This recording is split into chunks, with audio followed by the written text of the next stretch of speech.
Hello, Honors 410. To start out today's class on a few housekeeping notes, first of all, I just want to make mention, a week from today is Labor Day. It can be harder to keep track of holidays when we're working remotely for classes, so I wanted to draw attention to it now. 'Cause, if you're like me, you're just kind of have lost a lot of your sense of time and might not occur to you that it's a holiday. You might not do much really differently with your holiday. But in any event, I am not planning to post a class discussion thread a week from today on Monday for Labor Day. So I hope you can enjoy the holiday by some degree, or at least enjoy a little bit of extra rest time or time to catch up on work for this class or others in place of a class discussion thread on that day. Some other notes I wanted to make. Please make sure that you have your hands on the Don Lee book, Yellow. We are going to start reading from that next week. A part of why I front-loaded a few PDF readings was to give a little bit of breathing room for those who had ordered books and they hadn't come in yet, or who weren't 100% sure they were going to stick with the class. And hopefully by now I've won you over, and then this is the class you want to stay with. But in any event, make sure you do have that book, because that reading is going to be coming up starting next week. And I think it's a relatively quick read, what we're going to be reading from that book, but nonetheless a significant page count, so you don't want to be caught falling behind on that.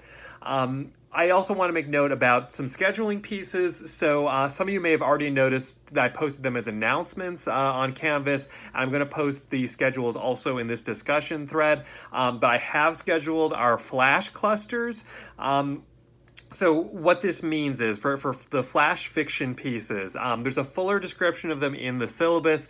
I'm asking you to write a 2 to 3 page fictional story that contains some component of violence. I have a lot more by way of suggestions and kind of things kind of point you in the right direction and guidelines in the syllabus. So please review that if you're rusty on that.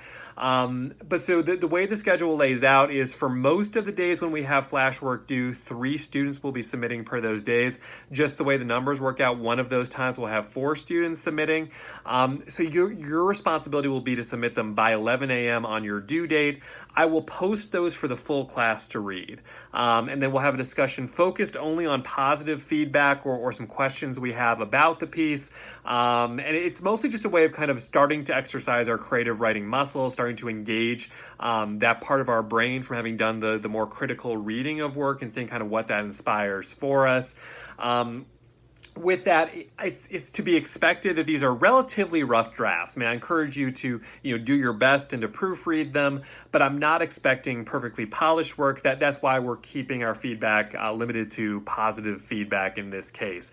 But the pieces do not have to be linked to each other. I know we have a few students overlapping from my Honors 410 seminar that I teach over the summer, where we experiment a little bit with linked pieces that everyone contributed to a larger piece. I think that's a useful exercise. We're just not doing it for this class. I didn't feel it worked quite as neatly for what we're working with in this class. So it can be your own original story here.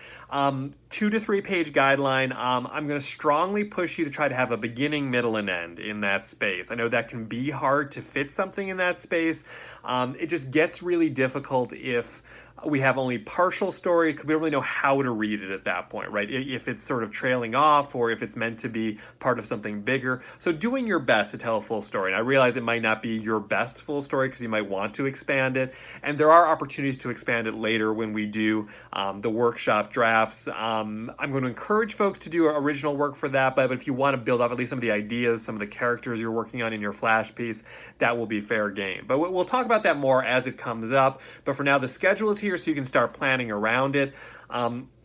To me, one of the real benefits of doing this class remotely and online is ordinarily I'd have to ask after I randomly assign dates, like, is that okay for everyone? If you can't be there that specific class day, it might be problematic.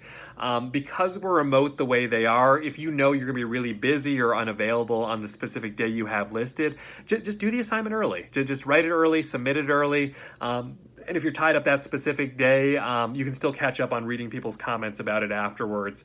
So I hope that'll work for everyone. The only people I can imagine that being an issue for is if you're on one of the very first dates. So it's not really possible to work early on it. If you do have a situation where you're not able to attend to it for that reason, or something else comes up for a later date, let me know your situation. I, in general, will be pretty reasonable with working with folks on that, as long as it's not a last minute kind of telling you can't do it, or just missing your deadline. That's when penalties will come in, or I may not share your work with the class. So do your best just to stay on top of those dates. I'm trying to get them to you early enough so that you should have, for most of you, I think, plenty of time to be able to complete this assignment, and in a way that you feel good about it. So the other schedule I've issued is the group-led discussion video posts. So whereas with the flash clusters, it's really just scheduling when you're submitting your work. You're not really collaborating with the other people in your cluster. For the group-led video discussions, you are collaborating with those people. Those are the people you're working with to assemble that 10 to 20-minute video where you discuss the reading that was due for that day, and give us at least 3 open-ended questions to discuss as a class. So you have that schedule now. So I really encourage you. Canvas should allow you to message with each other behind the scenes, to just connect with each other, make sure you have contact information that you all use, be it a group messenger app, or be it text messaging or emailing. I'm not going to moderate that, however it's kind of useful to you. But make sure you're connecting with your group mates and starting to make some plans. I'm okay with not everyone appearing on camera and speaking. So if you want to give some people a more dominant role in actually delivering the presentation and recording it, while other people are more responsible for generating content or doing outside research or generating questions, I will trust that you have reasonably equally distributed that workload, unless someone from the group comes to complain to me otherwise. So I'm going to trust you on that. If you do run into issues, feel free to reach out to me, and I'll try to help work things out among the group. But I'm hopeful that that'll be a smooth process for everyone. So with that, again, your responsibility is to submit to me by 11 a.m. your video for that day. If you're uploading it, my preference is uploading it directly to YouTube. That works really cleanly with the Canvas platform. So if you just send me the link by 11 a.m., I can just put it into the discussion thread and have us posted by noon as we ordinarily would. If it's a different kind of file, for example, I've had some students use Google Slides and kind of embed audio clips. I'm okay with that as well. Just try to get that to me earlier, more like 10 a.m. on its due date, just so I have extra time to make sure I'm able to access it and upload it if I need to, and so on and so forth. So I hope that makes sense to folks. I redistributed the groups a little bit from what was randomly assigned. The flash clusters are totally random, so no preferential treatment, nothing about what I think your preferences would be. It's just totally random. For group-led video discussions, it's mostly random, except I moved a few people around so that every group has at least one. I think most groups have 2 or even 3 people who have had a class with me before and have done a similar assignment before, either a live group-led discussion or a group-led video discussion like you're doing for this assignment before.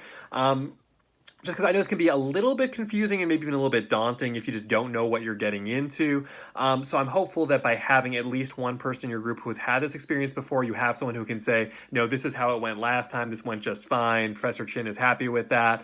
Obviously, still feel free to contact me with questions. I don't mean to put undue pressure on the 1 or 2 people in your group who do have that experience, but mostly just as kind of a reassurance, or someone who can speak from firsthand experience, having done an assignment like this in one of my classes before, to confirm the kinds of things I'm looking for, or if you lost credit in the past, the kinds of things that I tend to deduct credit for, or so on and so forth. But I hope you'll enjoy this aspect of the class. I know a lot of people tend to have some anxiety about group work and if it'll be somebody kind of carrying the load for other people and so on and so forth. And I know that does come up, but I find in general with honors college students, I've had a good experience. It sounds like students have had a good experience of working together and often doing some pretty creative things with these. So I really look forward to seeing what you all come up with. Okay, so with all of that out of the way, I'm going to switch gears to talk about our reading today, which was a series of excerpts from Kathy Ulrich's book, Ghosts of You. These are all from the same book. This is kind of just the first segment from that book.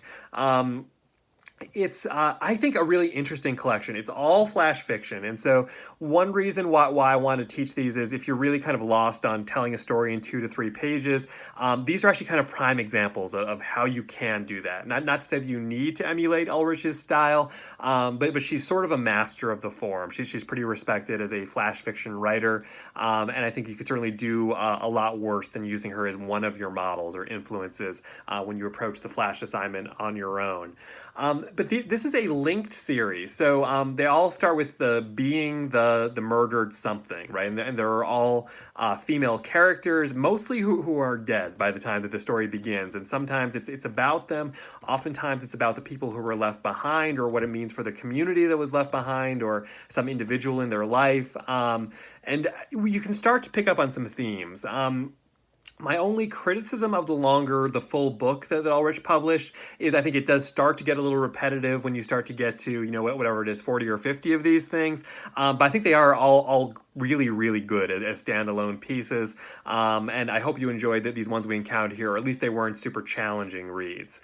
But so I'm going to hit on a few components here and a few specific pieces, but I'm also going to leave a lot of room open for you to bring in kind of your own original ideas, interpretations. I was impressed. I had a good 5 or 6 of you already submit reading response journals on the early end of the weekend, so I see some people got through this reading and had plenty to say. Feel free to carry ideas over into our discussion thread as well. I had a few students ask me if it's okay to have some overlap between journals and discussion thread. That's absolutely fine. Please don't settle for just copying and pasting the same content, but it makes a lot of sense that oftentimes you would want to comment on some similar ideas, so you can definitely bring conceptual things from your journal to the discussion thread or vice versa. But okay, so the first thing I wanted to ask, though, was about this recurring structure of the first sentence of each of these pieces. So, on our very first one, being the murdered girl, we see the thing about being the murdered girl is you set the plot in motion. And then if we scroll over to page 5 here, being the murdered wife, the thing about being the murdered wife is you set the plot in motion. Each of these starts that way. That carries on throughout the entire book. And I'm curious about what we make of that. Why the choice to use the same structure over and over again? Because I think Ulrich is pretty conscious of what she's doing in that case. And what that sort of says, right? Because I think it implies some level of commonality between these stories and what they're doing, and how women, and specifically murdered women or murdered girls, are a part of that. How we look at them in our broader culture. I think Ulrich is pretty conscious of what she's doing in all of that. So to go a little bit more granular here, in the third paragraph here, let me just scroll up to it myself. I'm jumping around in my own copy of the PDF. It starts out with this line, "You'll be a saint, you'll be a whore, you'll be a murdered girl, the first any of them have known, except the detective with a dark past who will investigate your murder." Specifically that you'll be a saint, you'll be a whore. That sort of feels like a paradox, like a contradiction that Ulrich is introducing. What is she saying there? What does that mean in the context of a girl who is murdered, and maybe in the context of the broader piece that I hope you've all read by this point? What sense can we make of that? And then it brings up that this detective, right? And sort of, it's a specific character, but I would argue that it also feels to me a lot like sort of a stock character, right? Like anyone who has watched any sort of movie or television show that features a detective has seen someone like this. We can recognize sort of the DNA of this character. And when Ulrich brings up this idea of reminding the detective of the daughter, why Ulrich would include that, what that makes us think of. Cutting ahead here to page 5 in the third paragraph, there's this language about the husband who's left behind. It says, "A great man like your husband couldn't be expected to spend time with his murdered wife's children." And that's an interesting moment there, right? Because I get what Ulrich is sort of saying on a base level, at least, right? This is a certain kind of man who takes a hands-off role in parenting. He's a great man, so he's accomplished, but he can't spend time with his murder's wife, children. It seems a little bit critical of sort of parental work, almost dismissive of what would more traditionally be a maternal role in a household. I like to think that has changed a lot in our culture. I know I consider myself, I think at least, a fairly hands-on dad, but I know that not all of my male counterparts today would necessarily identify the same way. But how this positions the murdered wife as well as the children relative to, again, this great man as he's described. Let's see, and then page 6, there's this idea that basically, especially in the last two paragraphs, the woman is going to be remembered because of the husband's greatness, which, again, I think is just an interesting moment here. I think there's all sorts of commentary sort of embedded in this piece. If we skip ahead to page 10, there's that middle section that has some italics in it, where, actually, let me jump ahead in my own PDF here. Excuse me for taking a moment to scroll through. Let's see. If this were a live class, you'd be watching me do this on the screen. So rest assured, you're not getting a lesser experience here. Okay, so yeah, there's the "I'm sorry, your lover will say," and then there's the "poor thing got what she deserved." And "a girl like you deserves the nice things." And this choice of formatting, right? For those of you who think back to your Honors 100 class, a lot of times we talk about moments of anomaly or moments of intensity where the format changes of how something is presented. What the impact of these italics here are, and they carry through, and they appear a little bit earlier, they appear later for sure, but what sense we make of all that. And then for page 11, this sort of middle paragraph, the police will secretly prefer the photo of you dead. Find something attractive in the parting of your lips, the bruising of your throat, something graceful in your death, something fragile, something precious. This is, I think, another grabbing moment here in terms of the point of view that it's capturing here, right? Which I think we could describe, for those of you who may have heard this term before, the male gaze. We have a female author here writing in Ulrich. We have her writing about what I presume are male police officers. We could debate that point to an extent. But their role as police, I think, has a role in shaping their point of view here. If you read them as men, which I'm kind of by default prone to, again, that's a little bit more debatable. That as well, though, I think might shape their point of view. But what it means that they prefer to see a woman who's in this dead state, right? Who frankly is not, speaking, who's more of a past memory than someone who's there for them to deal with in the present. I think that's sort of interesting to mull over. Okay, so I'll leave it there for my comments on the Ulrich. I think I've given you, a few passages to pay attention to and some questions to think about. But again, by all means, please feel free to weigh in with your own original thoughts as well, or questions about these and kind of how they operate, what they do. There's another way in which, just to add one more note, I think you could argue all of these sort of feel like beginnings of stories. And I think that's part of the project of what Ulrich is working with, that we don't get necessarily the full story in at least most of these cases. And what that does, why we think that choice is made as well, what that does to us as readers. But okay, so last note I'll make for today is looking ahead to our next class, next time's reading. We have some excerpts from The People's Elbow by Rax King. For anyone who is an old school professional wrestling fan, you might recognize The People's Elbow as the signature finishing maneuver of The Rock, now better known as actor Dwayne Johnson. So in any event, it's not a coincidence. This does deal with wrestling. Part of Rax King's project, and this is just sort of a segment from a larger book again, but is grappling, no pun intended, with kind of this intersection of professional wrestling fanhood and the fact that she has sort of an infatuation with The Rock, and relating that to a past experience of having been sexually assaulted. That's the real gist of why I wanted to preview this thing, is just to make mention that it does make reference to a past assault. We don't actually see it rendered on the page, so it's not sort of graphic in that way, but it is explicitly referencing that, so I wanted to mention that as a content warning for anyone who might have some baggage around that. just to be mindful and kind of not be blindsided going into it, or if you feel that you cannot kind of complete this reading in a way that feels safe for you, feel free to communicate with me and we can kind of discuss alternatives. I hope that this will be manageable for most folks though. But all right, thank you all so much for watching again. Keep questions coming if you're unsure about aspects of this course, but overall I thought week one worked really well from my perspective. One last note then, seriously, I'll stop recording here, is about just the class discussion threads. So again, remember you have roughly 48 hours, 2 days after the video goes up until noon that 2 days later to participate in the discussion threads. The first two I left open for an extra period of time to accommodate that the class was just getting started. Everyone's getting used to it. A couple people registered late. But moving forward, I am going to be closing discussions for comments after about that 48-hour period. I'll just give a little grace period.